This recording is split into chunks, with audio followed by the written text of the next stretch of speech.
Alrighty, so we are doing lesson number 10 in the study guide, How to Interpret Scripture, and the title is The Bible as History.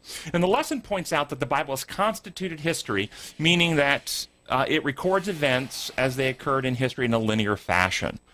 Now, there are a variety of ways to approach Scripture. If one uses the wrong approach, then one can take the same Bible text and same Bible stories and come to divergent conclusions. Now I'm going to list some of the different ways people assume or understand the book of Scripture, the Bible, and how it can, with that understanding, warp how they understand what they read. So here are some of the different ways people look at the Bible. The Bible is a storybook written by people ignorant of reality who were trying their best to describe what was happening. The Bible is history with religious beliefs that were borrowed from multiple other religions in the region. The Bible is a book of myths, not to be taken seriously, but metaphorically.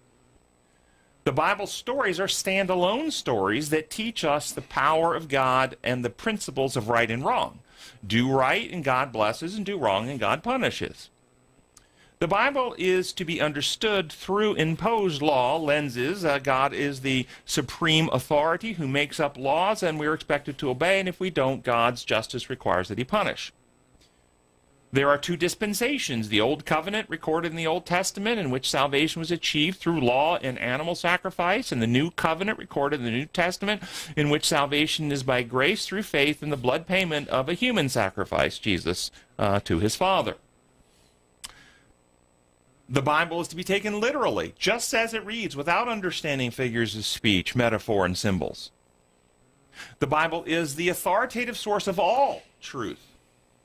And I want to comment, how many of you thought, well, that's right, the Bible is the authoritative source of all truth? No. The Bible is the authoritative source of all truth necessary for salvation, or you could say authoritative source of saving truth. The truth about God, the origins of humanity and sin, the plan of salvation, everything necessary for salvation. But it is not the authoritative source of truth on the best manufacturing techniques for ink pens, or printing presses, or metallurgy, or physical therapy techniques. So, and this is important because some people believe that the Bible is the authoritative source on all truth, and thus they try to find truth that the Bible is never intended for and apply it in circumstances where it was not revealing truth.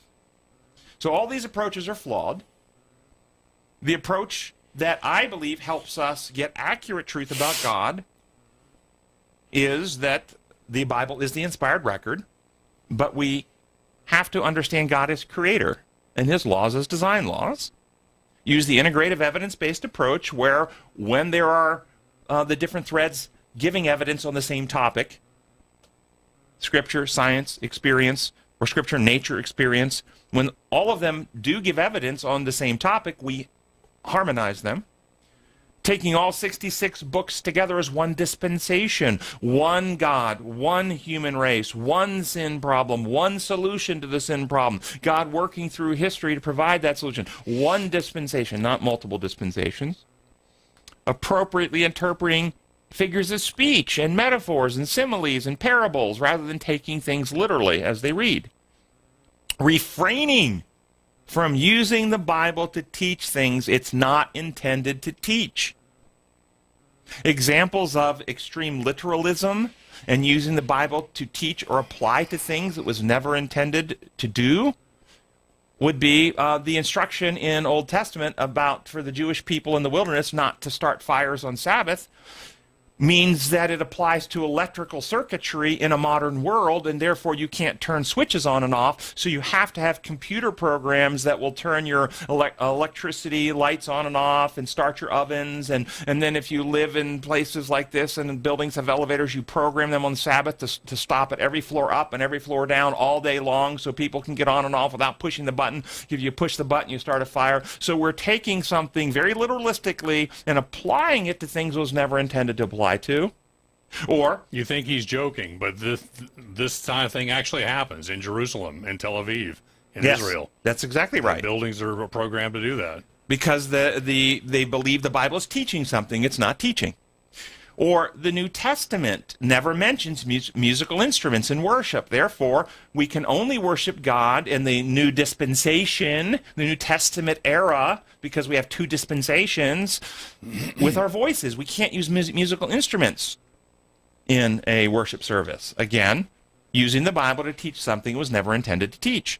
Or the Bible is a book on physics of motion, the laws of motion. And therefore, when the Bible refers to the sun rising in the east and setting in the west, or the sun standing still in the battle of Joshua there, that it is actually teaching us about how the sun moves around the earth. That should be understood. It's a book on physics and the laws of heavenly bodies. No, it's not. It's not designed to teach that. That's a hyper-literalism and a misapplication of the Bible. But with our method in mind, the larger view, evidence-based, integrative evidence-based approach, God's laws as design laws, that we see the Old Testament as the process of God working to bring Messiah, and Satan and evil forces working to not only corrupt human beings, but to obstruct the plan of salvation and prevent Messiah from coming to earth.